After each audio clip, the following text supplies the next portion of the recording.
Hey, good evening, everyone. It's Amy here from Eat, Breathe, Move, and I just wanted to pop in and just talk to you about vitamins. But before I do that, I just want to share this into my group. So someone in the group had asked a question about vitamins and what is my opinion of them. So let me just share this into my group. 1 second. And kind of what my opinion about taking supplements is. And I am of the opinion that there's at least two camps when it comes to vitamins. Either you think that there's something that you should be taking, or you think that they're bullshit and it makes you have expensive pee. So, as a nutrition coach and someone who's been in this space for, more than 10 years now, I am of the camp that vitamins are helpful. Unless you're eating an organic food diet and all the food is grown in really fertile soil, I would say that you probably need some vitamins.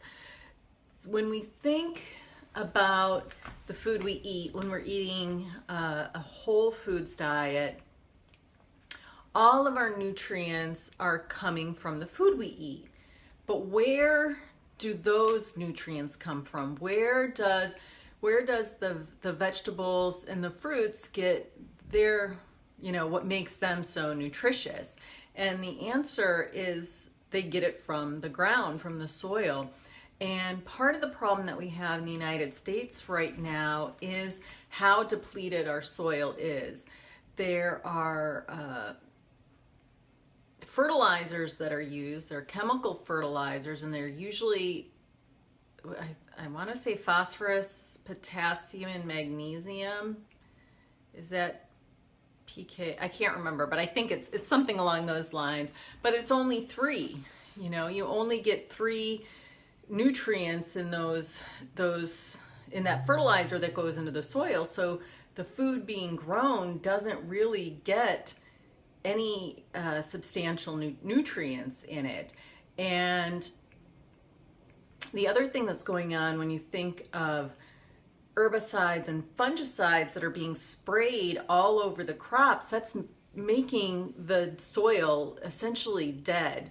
It's the fungicides especially are creating a huge problem that we probably, I think we're starting to see the ramifications of it now when you see people with mold allergies that get really significant.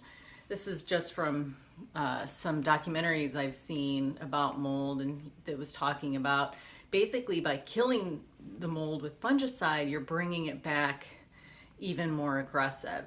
So when you think about the food you're eating, where is that food getting its nutrients? So if you're eating conventionally raised vegetables, I'm just not really sure how much nutrition is in that.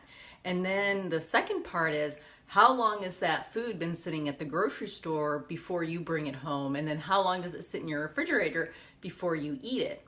And there's a lot of produce I see that's from Chile, Mexico.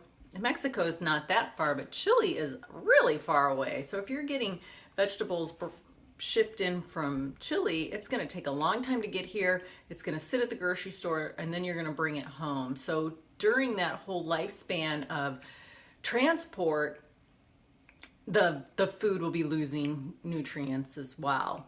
It was really interesting when I was staying up at my friend's house in the Sierra foothills over the fall. She has an organic garden right there on the property, and she would pick the vegetables when they were ripe in the garden, and they would sit in the refrigerator for a couple of weeks and not look worse for the wear. And I was shocked. I would think about the food that I would bring home from the grocery store, and you know, I'd be lucky if I'd have a couple days in the refrigerator before it started getting a little not so great looking. So, I mean, that really brought it home for me just how long the transport can be. So, because of those factors, I am a firm believer in vitamins and taking supplements. I generally take them daily unless I forget, but I have them ready to go, and I find that I feel better. You know, my mood's more stable. I have a little bit more energy when I'm taking them.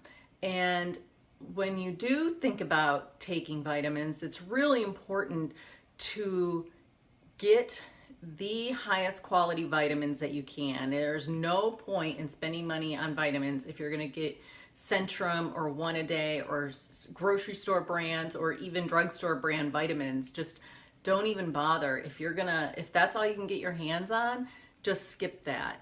And even GNC, I used to go to GNC for years and then learn that they just do not really control the quality of the ingredients that they put in their supplements. So I stopped going there. And then when I worked with the nutritionist, the nutritionist that I saw back in 2009, she recommended a vitamin to me. I think it was called Life Essence, just a multivitamin. And those things were like $44 for a bottle. I mean, I think there were 240 in the bottle, so it lasted a couple months, but still, that was my first time buying real quality vitamins, and I had quite the sticker shock. So these aren't cheap, and if you're buying cheap ones, there's probably a reason they don't cost you very much money. So because I'm a health practitioner, I have access to several high quality vitamin brands. The ones that I use are called Designs for Health. These are medical grade vitamins.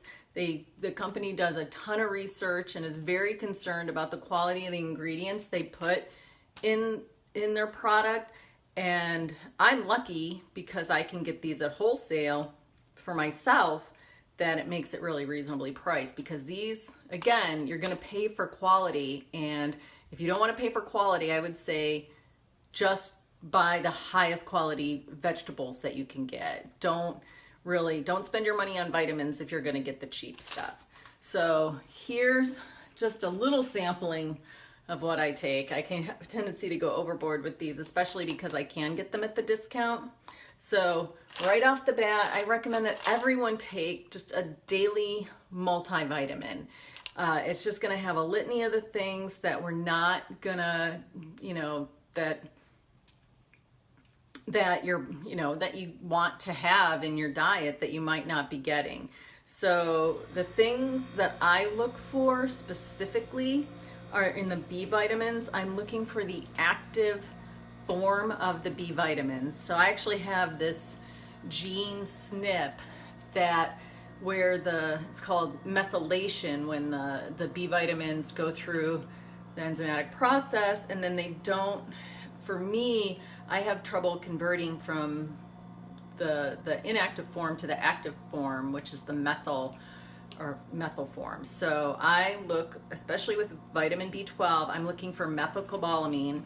The other one is called cinnacobalamine. So I avoid anything that has cinnacobalamine in it, just because it slows down that little process even more if I take the wrong form. And not everyone has this gene, but it's really common, but you've probably never heard about it because, it's just something that's talked about in the nutrition and wellness space. The other item I'm looking for is folate. Folate is the active form of folic acid. Again, same reason, that it just doesn't get methylated. So that's what I look for in my multivitamin. And this has a little bit of minerals in it too. So I take that, and then I also take zinc, especially this time of the year.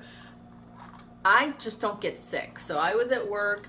People have been dropping like flies out sick for the last 2 weeks. I got a little kind of tickle in my throat I got a little kind of in my upper chest, and I had a runny nose for a day, and that was it. And people were out for days.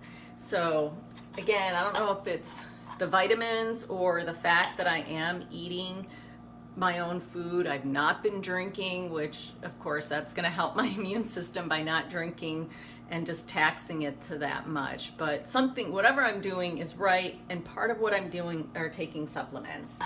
I also recommend a mineral complex. I would say you want to avoid anything with iron in it. I don't really recommend iron as a supplement unless you've been tested and have low iron. In the past, I've just heard some about it, so I just don't recommend it. But I do recommend a complex formula. Just again, the minerals come from the soil, and the soil is depleted, so you're going to want to get some minerals. So then you have your vitamins and minerals. The other thing I've been taking right now is called DHEA, and I had an adrenal stress index test done about May of last year, and it came up showing that my DHEA was low. So that's why I take this, and it's not anything that I would recommend unless you are specifically tested. And then the other thing I take is desiccated liver, and this I just get on Amazon. I take this because liver is like the most nutritious food that you can eat. Really, any organ meat that you can eat is so, I mean, that is just the cream of the crop when it comes to nutrition. But I have PTSD around eating liver when I was a kid, and I just cannot even do it. I'll have a little bit of pate every now and then, but even still, it's bleh. So I like these little desiccated liver pills. They're just, they look like a little vitamin, and a serving is 4. And again, you're not getting that much liver, but I feel like a little is better than nothing. So what I don't have right now, which I thought I had ordered, is a fish oil. And again, I've kind of heard from 2 different camps. There are people that say, no, you don't really need a fish oil supplement. And then I'll listen to other practitioners really recommend it. So right now, I would say the voices saying to take it are louder than the voices saying not to take it. So I'm going to go and err on the side of caution and start taking it again. So that's kind of what I would recommend on a basic level. Maybe some vitamin D3 thrown in there. I don't think any one of us gets out in the sun enough, so it'd probably be a good idea to add some vitamin D. But don't go overboard, especially in the beginning. Just keep it simple, like a multivitamin, the mineral complex, maybe fish oil and vitamin D is a really great place to start. And just see, take them and see if you feel better. See if it's making any difference. For me, I'll probably sleep better or be less quick to anger or just manage my stress in general a lot. But it's really hard to tell just because as we go through our day-to-day lives, everything is so different. It could depend on what you eat or how much sleep you got. But for me, just from what I know about soil quality and the way we grow food here in the United States, I'm playing on the better be safe than sorry kind of arena here. So the other thing I was thinking about why you might want to take vitamins is if you have a very limited diet. If you eat the exact same food for breakfast, lunch, and dinner every day, which so many people do. I mean, if you kind of think about it, maybe you have toast for breakfast and a sandwich for lunch and pasta for dinner. You're not really getting that much variety. So you're gonna be missing out on nutrients if you're not mixing it up. If you're not having red vegetables and purple vegetables and white vegetables and green vegetables and really high quality animal protein, if that's the way you go. For me, I have a hard time getting enough protein when I'm vegetarian, so I definitely eat meat. So if your diet is very constricted, then vitamins could be really helpful. I actually read an article not too long ago about this mystery case of a kid who had all these strange diseases, and he went to doctor after doctor and they couldn't figure out what was wrong with him, and finally they figured out he had scurvy. And so this was just a couple years ago. So in this decade, in this century, people are coming up with scurvy, and the reason this kid had it because all he ate was fish sticks. And that's his, he didn't have any other nutrients. So he was depleted. And that story alone right there really shined a light on, how we eat really affects our health. So if you're a picky eater and don't have a varied diet, you could be lacking nutrients in certain areas where the supplements might help make up for that. You could also try eating different things too. I definitely, I have almost the same breakfast every day, but it's vegetables and eggs and avocado. So at least I feel like it's nutritionally dense. But I do try, today I bought some red chard, which I haven't seen in a while. And I got some asparagus, which was wicked expensive, which, I didn't even look at the price, which I will from now on. So that's kind of my feeling about vitamins. And one thing that I did want to say is, I'm not a medical doctor. This is not to be construed as medical advice in any way. If you found this interesting, it's great. This is for education purposes only. So if you want more information, you can try to talk to your doctor. I don't know how much they know about this kind of thing, but I find it very hard to believe that taking some high quality supplements is a bad idea. But you got to decide for yourself and look into it. So I wanted just to mention my 7-day Reclaim Your Energy Challenge again.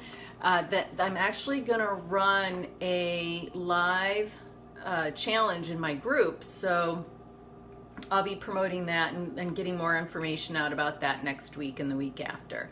So thanks for joining me here tonight. It's a little late on a Sunday night, so it's nice to see you. Hi, Monique. And I'm just so happy to share this information, and if I can be of service to anyone who needs more information around this, please feel free to drop a question in the comment. If you don't want to share it in the group, go ahead and you can private message me. I check to see if I have private messages in the folder of the people I don't know every few days or so. So if I don't get back to you quick, I will get back to you eventually. So have a great Sunday. Take your vitamins, stay healthy, and I will see you next time. Bye.